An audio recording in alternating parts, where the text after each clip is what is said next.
आत्मीय ने एक सवाल पूछा है और वह सवाल कम, उनकी समझ ज़्यादा है, जिसे समझना हम सब के लिए बहुत ही उपयोगी होगा। उनका कहना है कि यह सुनने से पहले जो यहाँ पर हम साथ साथ चलते हुए सुन सके हैं, मैंने बहुत सारे शास्त्र पढ़े हैं, बहुत सारे आध्यात्मिक धार्मिक गुरुओं का मैंने संग किया है, उनके चरणों में बैठा हूँ। बहुत सारी मनस्विदों की लिखी पुस्तकें पढ़ी हैं।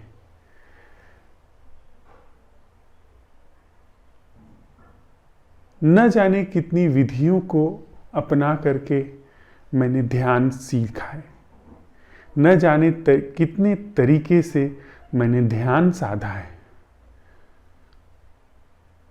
अब आकर के जो आप कह रहे हैं वह सबसे मूल्यवान लगता है, लेकिन इसका मूल्यवान लगना वह जो कुछ मैंने अलग अलग गुरुओं से सीखा है, समझा है, वह जो ध्यान मैंने साधा है, किया है, उसकी वजह से ही संभव हो पाया है।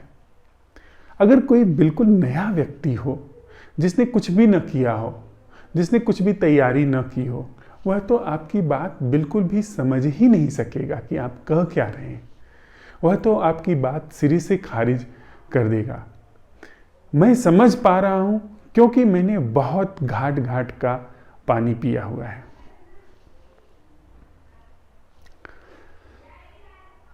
इस समझ के या इस प्रश्न के उत्तर में मुझे 2-3 गाथाएं कहनी हैं। छोटी छोटी बातें हैं, सिर्फ उनको दोहराना है। एक कहानी मैंने सुनी है कि एक गुरु के पास एक शिष्य गया।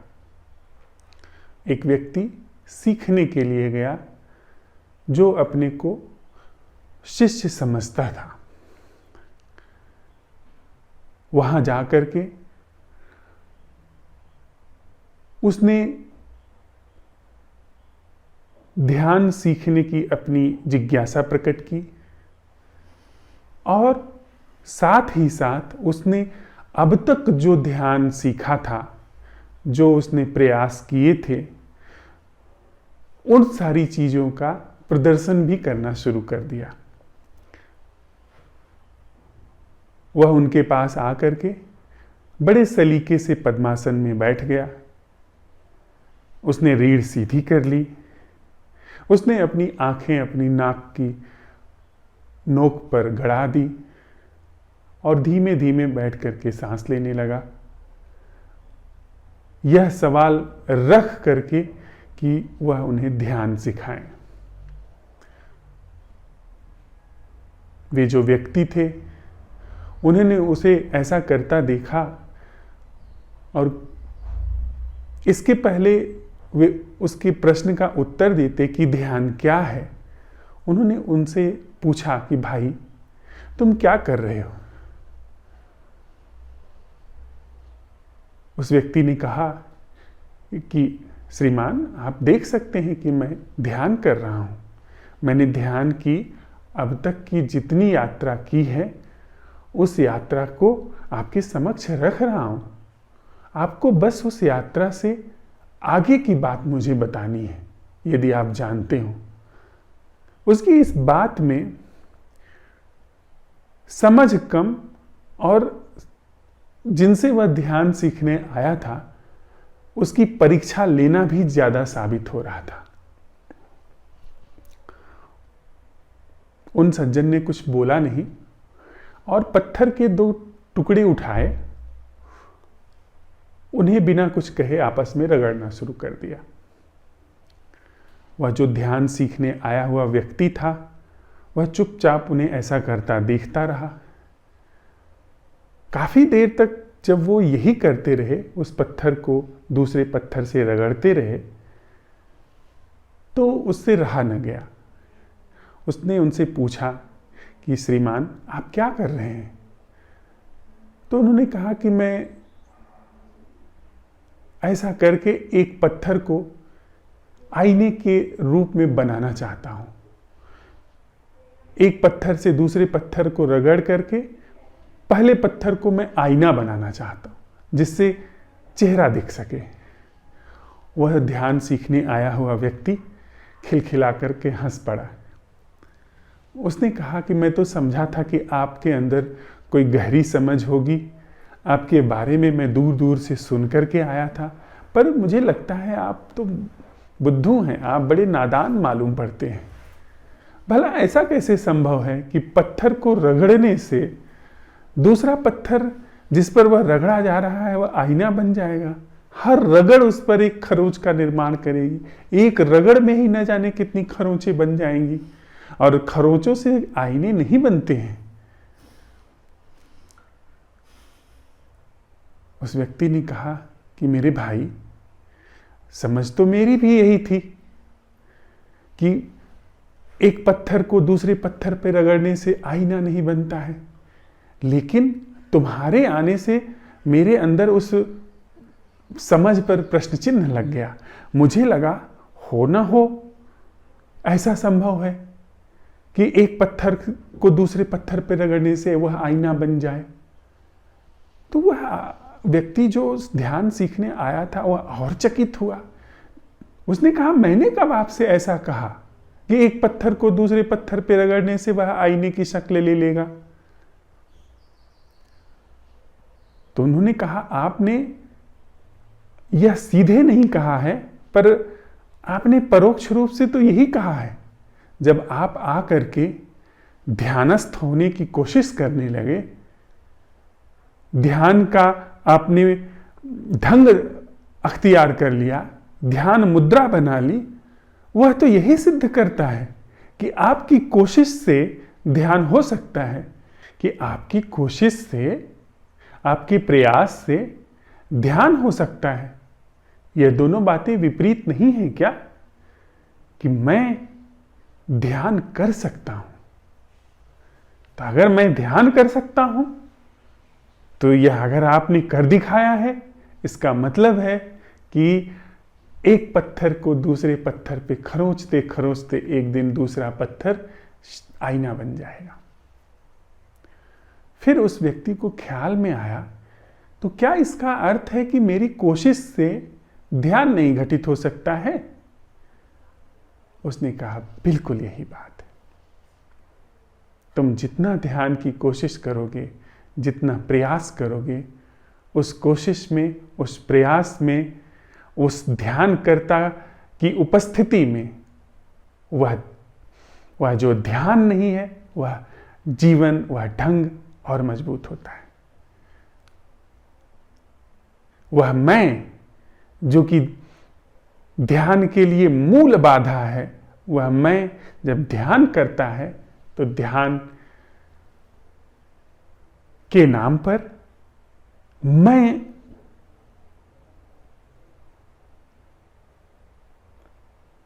अत्यधिक उचित ठहराए जाने वाले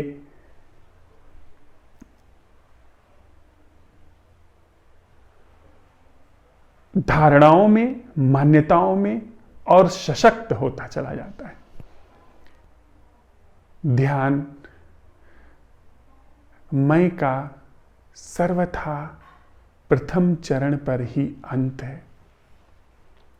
यदि मैं की पूरी संरचना को एक झलक में पहले ही चरण पर नहीं समझा गया, तो ध्यान के नाम पर जो भी कुछ होगा वह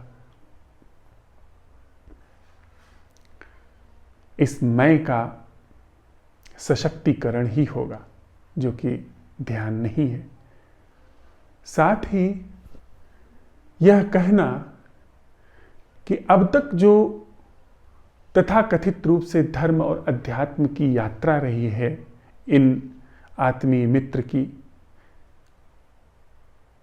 उसके क्रम में अगर यह चीज जो हम आज बात कर रहे हैं, मैं के समूल और सम्यक समझ और इस समझ के साथ इस मैं की संस्था के अवसान की, तो इसका अर्थ है कि अभी भी मैं की संस्था इस समझने वाले के रूप में वहां विद्यमान है। मैं इस मैं के अवसान को समझने के रूप में वहां पे पुष्ट होने लगा है, और मैं के अवसान के रूप में और भी सोफिस्टिकेटेड और भी अभिजात्य तरीके से पुष्ट होता है। आप बाजार में, राजनीति में अपना अहंकार दिखाते हैं, वहां 100 लोग टोकने को खड़े हैं, लेकिन अगर आप अध्यात्म में, स्वयं को जानने में, धार्मिक जगत में यदि आप अपने मैं को पुष्ट करने के दुष्चक्र में फंस जाते हैं, आपके जीवन में कभी भी अपने ऊपर प्रश्न नहीं खड़ा होगा कि आप गलत हो सकते हैं। एक और उदाहरण ले लें। एक दुष्चरित्र स्त्री ने आकर के एक साधु से पूछा कि मैं जो करती हूं उसको कितनी कुशलता से करूं, कैसे करूं कि मेरे अंदर कौमार्य का जन्म हो जाए। वह जो मेरे अंदर अलग अलग पुरुषों के पास जाने की एक दुष्चरित्र आदत, दुष्प्रवृत्ति घर जमा ली है, उसको मैं कैसे ठीक से बिठाऊं, ठीक से उसको व्यवस्थित करूं कि मेरे अंदर कौमार्य का उदय हो जाए। हम निस्तरंग सरोवर में क्या करते हैं, किस तरीके से निस्तरंग सरोवर को छूते हैं,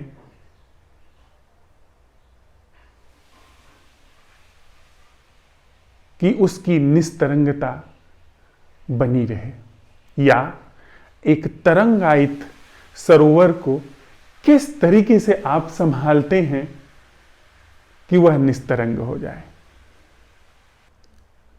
और कितनी लहरों को तरंगायित करने के बाद निस्तरंगता जगह लेती है।